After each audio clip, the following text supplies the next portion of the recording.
एका छोट्याशा गावात एक शेळी, 1 किलो मटण आणि त्यावरून उसळलेला हजारोंचा जमाव. छत्रपती संभाजीनगर जिल्ह्यातील सिल्लोड तालुक्यातील अंभई गाव तणावपूर्ण शांततेत आहे. प्रश्न इतकाच आहे, खरंच हा वाद फक्त 1 किलो मटणाचा होता की त्यामागे काहीतरी वेगळंच घडत होतं?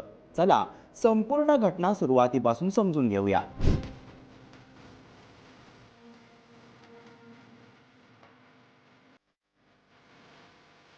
नमस्कार, मी विहंग ठाकूर. 24 फेब्रुवारीला अंभई गावातला एक साधा दिवस.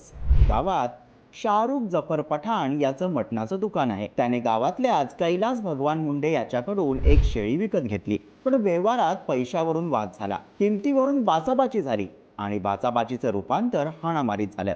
गावातल्या लोकांनी तत्काळ मध्यस्थी केली. गावात असं होतंच म्हणून विषय मिटवण्यात आला. दुपारी 2 वाजेपर्यंत सगळं शांत झाल्यासारखं वाटत होतं, पण ही फक्त वादळापूर्वीची शांतता होती. संध्याकाळी 7:30च्या सुमारास शाहरुख पुन्हा दुकानात आला. तेव्हाच कैलास मुंडे तिथे पोहोचला. त्यांनी 1 किलो मटण मागितलं.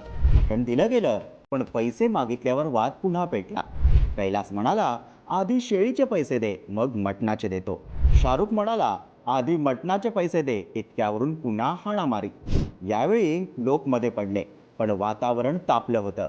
बातमी गावभर पसरली. बस स्टँड, बाजारपेठ, लोकांची गर्दी वाढू लागली. बघता बघता दोन्ही बाजूनी शेकडो लोक जमा झाले.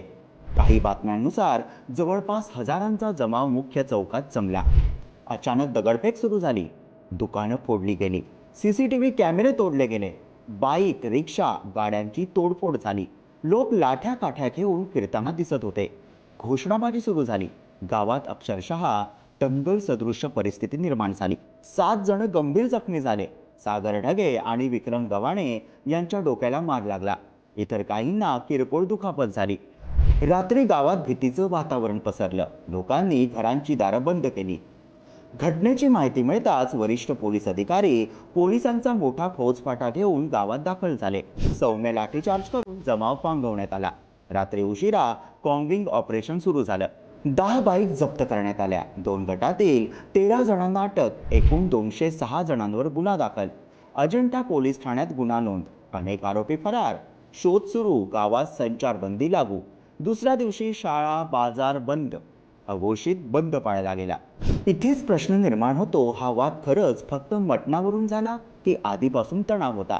गावात चर्चा आहे की जिल्हा परिषद निवडणुकीतील मतभेदांमुळे वातावरण आधीच तापलेलं होतं. राजकीय कार्यकर्ते समोरासमोर आले आणि वादाला राजकीय रंग चढल्याची चर्चा आहे. पण प्रश्न असा आहे, दगडांचा साठा आधीच तयार होता का, की हे पूर्वनियोजित होतं?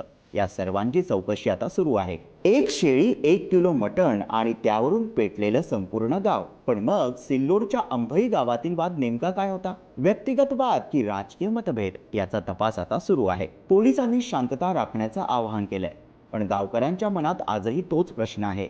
हा वाद खरंच मटणाचा होता की काहीतरी वेगळंच कारण होतं? याविषयी तुमचं मत काय ते कमेंटमध्ये लिहा आणि व्हिडिओला लाईक करा, शेअर करा आणि आमच्या यूट्यूब चॅनलला सबस्क्राईब करा.